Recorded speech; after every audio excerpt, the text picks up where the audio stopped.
Зулпукаровичте. Рахмат.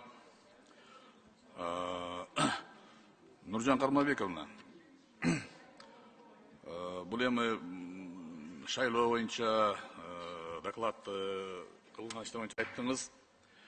Негизи сиздердин эң негизги иштердин бири бул ошол шайлоо өтүү үчүн участкаларды түзүү. Мыйзам негизинде. Мен сизге 9 апрель күнү атайын кат менен кайрылдым. Өзгөн районундагы Ири-суу айыл өкмөтүнүн участкасында ушул шайлоону өткөрүү боюнча участкалар түзүү мыйзам бузуу менен болуптур.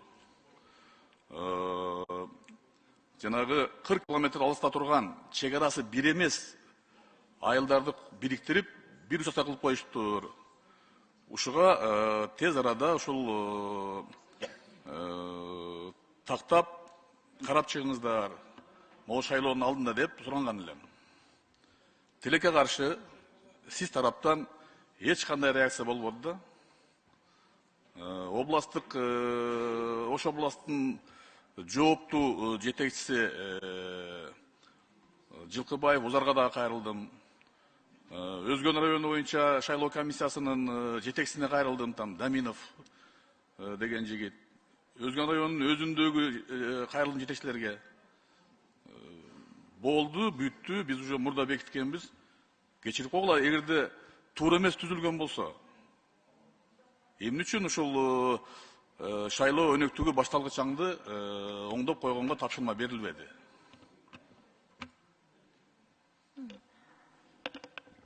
Мен сиздин арызыңызды көрүп турмун, карап көрөлү, сиздин арызыңызды өзгөчө. Анткени шайлоо округ боюнча беле же шайлоо участка боюнча беле? Участкасы боюнча. Участка болчу мындайда, мына бул АТРдин алкагында 3-4 участка бириктирилип, бир айыл башчы коюлган.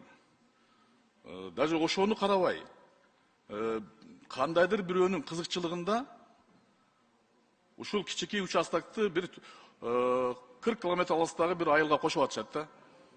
Муну териштирилбегендигине бирөө жооп бериш керек. Эгерде ошол райондогу сиздин жооптуу кызматкерлер эл кайрылса дагы ушул маселеге карабагандан кийин алар аргасында мага кайрылышкан. Могул жерде менин кайрылуумда мына бир көптөгөн кишилердин фамилиясы, телефондору менен арыз атайын жазылган. Мен сизге жолдоп суранган элем ушул маселеге көңүл бурууну. Тилекке каршымын, азыр айтасыз окуй элекмин деп. Кандайча бул? 9 октябрдагы мен катым окуй элексизби? Бүгүн 24 октябрь. Улубек Зулпукарович, азыр мыйзам өзгөрүлгөндө мурда мисалы шайлоо округтар ошо аймактык шайлоо комиссия тарабынан жергиликтүү өз алынча башкаруу органдарынын катышуусу менен аныкталат жана сунушталат деген норма болчу. Азыр жергиликтүү өз алынча башкаруу органдар тыгыз байланышта жарандар менен иштейт деп, ошол азыр округтар жергиликтүү өз алынча башкаруу органдарынын сунушунун негизинде аныкталат деген норма киргизилген да, ошо жайында. Демек биз кабыл алабыз сунуштарды. Ал жерде 10 подпись турат да, ошо биз дайыма ушундай талаш тартыш болгон учурду өзгөчө карайбыз да. Бирок ушул сиз айткан округ боюнча бизге бир мага маалымат жетпептир. Мен тактап карап көрөйүн. Мен суранбайм, талап кылам. Ошол райондук комиссиянын жетекчилерин жоопко тартыңыз. Дагы бир жолу кайталап кетет элем, өз алынча башкаруу органдарынын сунушунун негизинде аныкталат деп турат. Азыр аймактык шайлоо комиссиялар аны кабыл алып гана бекитет. Процедурный биринчи микрофон.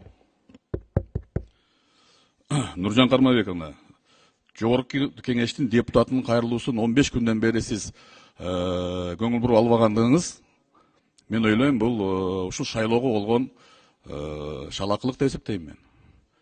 Экинчиси, эгерде ошол жергиликтүү райондук жетекчилер, сиз койгон атайын аймактык бар да жетекчилер.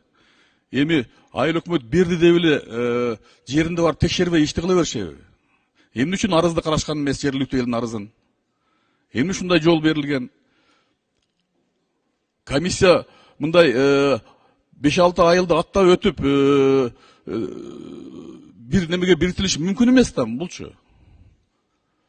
Такыр бир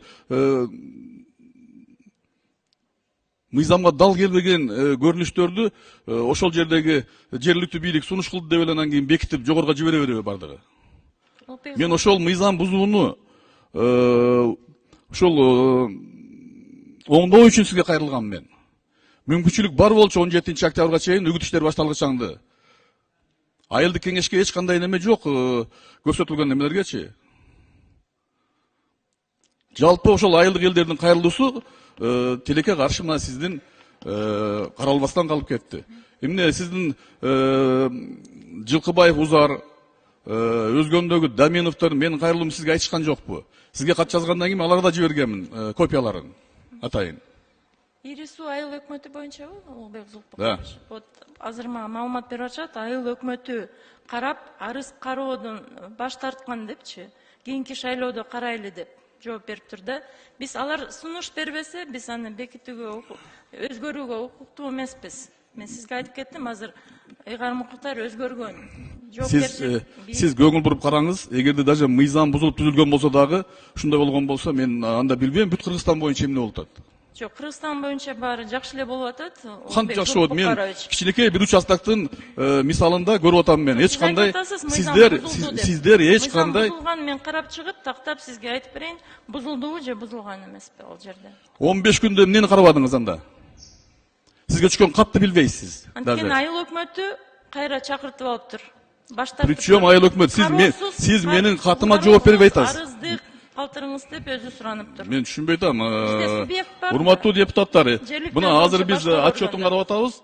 Даже катты түшкөнүн билбейт бул жетекчи. Депутаттын катынын. Бул эмне деген? Эмнени карап атабыз биз анда? Конкреттүү мыйзам бузууну айтсам, сиз менен айтышып атасыз бул жерде. Мыйзам бузуу деп Мен ойлойм, баа берүү үчүн мен карап чыгыш керек. кечирип коет, сиз окуп алсаңыз эчтекени анан кийин. Дагы азыр мыйзам бузууду айта албайм дейсиз. Урматтуу депутаттар.